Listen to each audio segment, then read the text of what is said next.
Fistula दोबारा क्यों हो जाता है? नमस्कार दोस्तों, मैं डॉक्टर सलीम सानी। आप लोगों ने सुना होगा कई लोग फिस्टुला का ऑपरेशन कराते हैं। ऑपरेशन कराने के बाद कुछ दिन तक तो वो सही रहते हैं, लेकिन उनको दोबारा फिस्टुला हो जाता है। और ये जो फिस्टुला बीमारी है यानी भगंदर जो बीमारी है, इसके दोबारा होने के चांसेस बहुत ज़्यादा होते हैं। तो क्यों होते हैं? आज का जो हमारा विषय होने वाला है वो रिकरेंस ऑफ फिस्टुला यानी फिस्टुला व्यक्ति को दोबारा क्यों डेवलप हो जाता है। हमारे पास कई बार पेशेंट ऐसे आते हैं जो 1 बार 2 बार ऑपरेशन कराने के बाद आते हैं, उसके बाद भी उनका फिस्टुला जो है सही नहीं होता। तो क्या कारण है? ऐसे 6 कारण के बारे में आज हम लोग डिस्कस करने वाले हैं।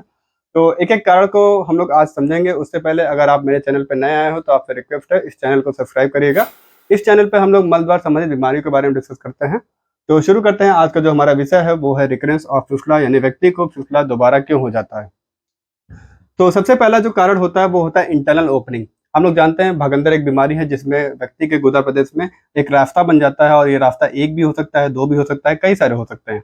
तो इसमें इसकी 2 ओपनिंग होती है, एक इंटरनल ओपनिंग जो कि मलद्वार के अंदर की तरफ होती है, और दूसरी जो एक्सटर्नल ओपनिंग जो होती है वो पेरिनियम में कहीं भी हो सकती है। तो यहाँ पे आप देख सकते हो, जो मैंने यहाँ पे डायग्राम बनाया है, इसको मैं थोड़ा-सा एनाटॉमी आपको बताना चाहूँगा। ये हमारा रेक्टम है, ये हमारा एनल कैनाल है। आप ये जो रेड-रेड देख रहे हो टीथ लाइक स्ट्रक्चर, इसे हम लोग बोलते हैं डेंटेड लाइन। ब्लू कलर में जो आप देख रहे हो ये इंटरनल स्फिंक्टर है दोनों साइड, और जो ब्लैक कलर में आप देख रहे हो ये है एक्सटर्नल स्फिंक्टर। तो यहाँ पे 2 फिस्टुला ट्रैक मैंने बनाया है आप लोगों को समझाने के लिए। तो सबसे पहला जो कारण होता है इंटरनल ओपनिंग का ना मिलना, क्योंकि फिस्टुला में जो इंटरनल ओपनिंग होता है, आप देख सकते हो ये यहाँ पे जो इंटरनल ओपनिंग है, यही सोर्स ऑफ इन्फेक्शन होता है। जब तक फिस्टुला की इंटरनल ओपनिंग यानी सोर्स ऑफ इन्फेक्शन सही नहीं होगा, तब तक फिस्टुला के दोबारा होने के चांसेस ज़्यादा रहते हैं। अब इंटरनल ओपनिंग पता कैसे करें? तो अगर आप फिस्टुला का ऑपरेशन कराने जा रहे हैं तो एक बार एमआरआई फिस्टुलोग्राम ये रिपोर्ट आप ज़रूर करा लें। इस रिपोर्ट के बिना आप ऑपरेशन ना कराएँ, क्योंकि एमआरआई फिस्टुलोग्राम से फिस्टुला की इंटरनल ओपनिंग जो है वो पता चल जाती है कहाँ पे इंटरनल ओपनिंग है। तो इंटरनल ओपनिंग भी एक कारण होता है, जो कि मेन कारण होता है और सबसे कॉमन कॉज़ होता है फिस्टुला के दोबारा होने का, वो है इंटरनल ओपनिंग का नहीं मिलना। बात करेंगे दूसरे कारण के बारे में, तो इन्फेक्टिव एंड एनल ग्लैंड्स। तो हमारे जो एनल कैनाल यहाँ पे आप देख रहे हो, यहाँ पे टीथ लाइक स्ट्रक्चर जो देख रहे हो आप डेंटेड लाइन से लगे होते हैं। यहाँ पे हल्का सा डेंटेड लाइन के नीचे आप देखोगे तो एक डिप्रेशन लाइक स्ट्रक्चर प्रेजेंट होगा, और यहाँ से लगे होते हैं, ये लगे होते हैं एनल साइनसेस, और एनल साइनसेस से लगे होते हैं ये एनल ग्लैंड्स। ये आप देख सकते हो, ये ऐसे यहाँ पे आप देख सकते हो डेंटेड लाइन के पास एनल साइनसेस प्रेजेंट होते हैं। एनल साइनसेस से प्रेजेंट होते हैं यहाँ पे एनल डक्ट से लगे होते हैं एनल ग्लैंड्स। एनल ग्लैंड्स क्या होते हैं? ये इंटरनल स्फिंक्टर और एक्सटर्नल स्फिंक्टर के बीच में प्रेजेंट होते हैं।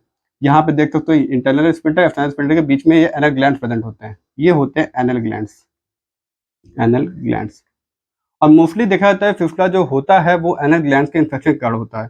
तो होता क्या है, अगर एक से ज़्यादा एनल ग्लैंड्स, क्योंकि ये इंटरनल स्फिंक्टर एक्सटर्नल स्फिंक्टर के बीच में प्रेजेंट होते हैं और ये कई सारे होते हैं। अगर एक से ज़्यादा एनल ग्लैंड्स इन्फेक्शन होता है, इनमें इन्फेक्शन होता है, तो इसमें व्यक्ति को दोबारा फिस्टुला हो सकता है। तो दूसरा जो कारण होता है वो इन्फेक्टिव एनल ग्लैंड्स की वजह से। अगर एक से ज़्यादा एनल ग्लैंड इन्फेक्शन है, उसके कारण भी व्यक्ति को दोबारा फिस्टुला हो सकता है। तीसरा बात करेंगे foreign body inside the track. जो फिस्टुला का जो रास्ता होता है, आप देख सकते हो जो ट्रैक है यहाँ पे, इसमें कोई फॉरेन बॉडी का होना। तो ऐसा कोई फॉरेन बॉडी जो हमारे शरीर का बाहर का कोई फॉरेन बॉडी हो, उसके कारण भी यहाँ पे अगर ट्रैक में फंस गया हो, तो उसके कारण भी क्या होता है, व्यक्ति को फिस्टुला दोबारा हो सकता है।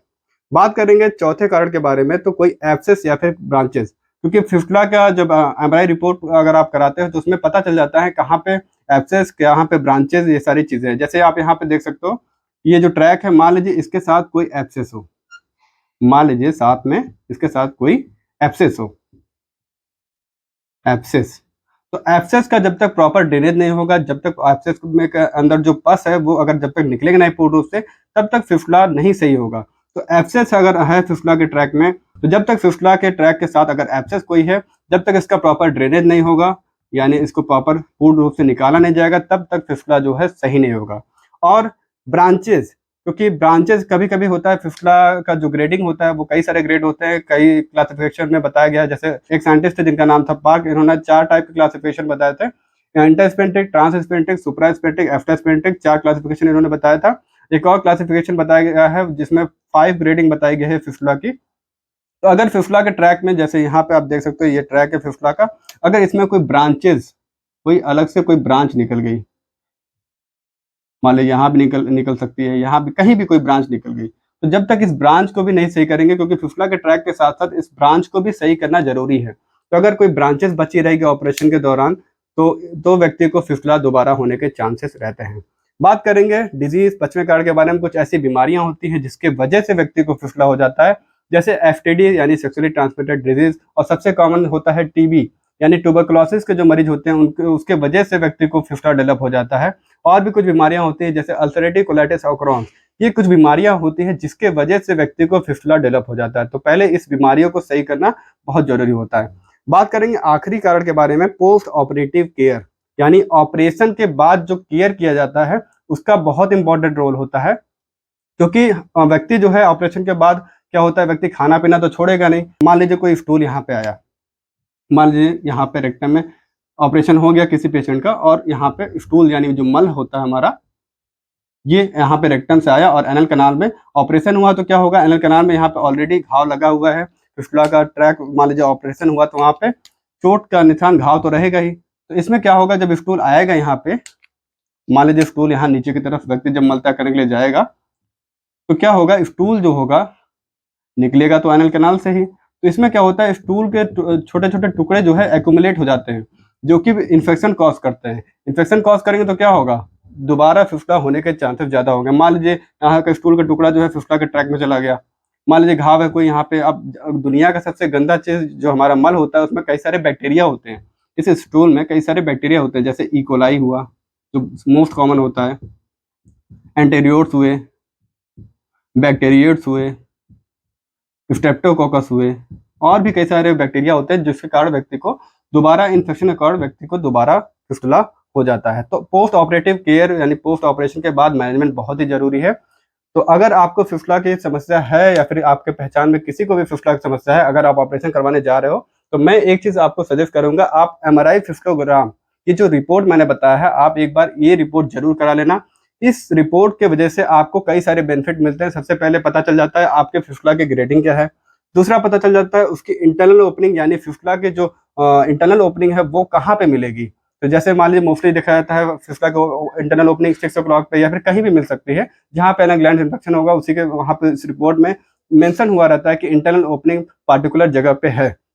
और क्या पता चल जाता है, कोई ट्रैक में कोई ब्रांचेस या फिर कोई एब्सेस तो नहीं है। तो एमआरआई फिस्टोग्राम में जब आप एमआरआई फिस्टोग्राम कराओगे तो इसमें 3 सेक्शन में, कोरोनल, सैजिटल और एक्सियल सेक्शन में पूरे आपके पेरिनियम की फिल्म मिलके पता चल जाएगी, और जो रेडियोलॉजिस्ट होते हैं वो मेंशन कर दिए होते हैं कि कोई एब्सेस तो नहीं, कोई ब्रांचेस तो नहीं, और इंटरनल ओपनिंग कहाँ पे है, और सारी चीज़ें वहाँ पे, ट्रैक का लेंथ क्या है, किस टाइप का ट्रैक है, ये सारी चीज़ें वहाँ पे मेंशन की रहती हैं। तो अगर फिस्टुला की समस्या है, तो अगर आप ऑपरेशन कराने की सोच रहे हो, तो एक बार आप एमआरआई फिस्टोग्राम रिपोर्ट जरूर करा लीजिएगा। तो ये सारे 6 कारण होते हैं फिस्टुला के दोबारा होने के। आई होप ये वीडियो आपके लिए इन्फॉर्मेटिव हो, आपको सारी चीज़ें समझ में आई। अगर वीडियो अच्छा लगे तो शेयर करिएगा, जिन्हें भी मल द्वार संबंधित बीमारी है उनको शेयर करिएगा, ये इन्फॉर्मेशन जो है उनको बताइएगा। बहुत बहुत धन्यवाद।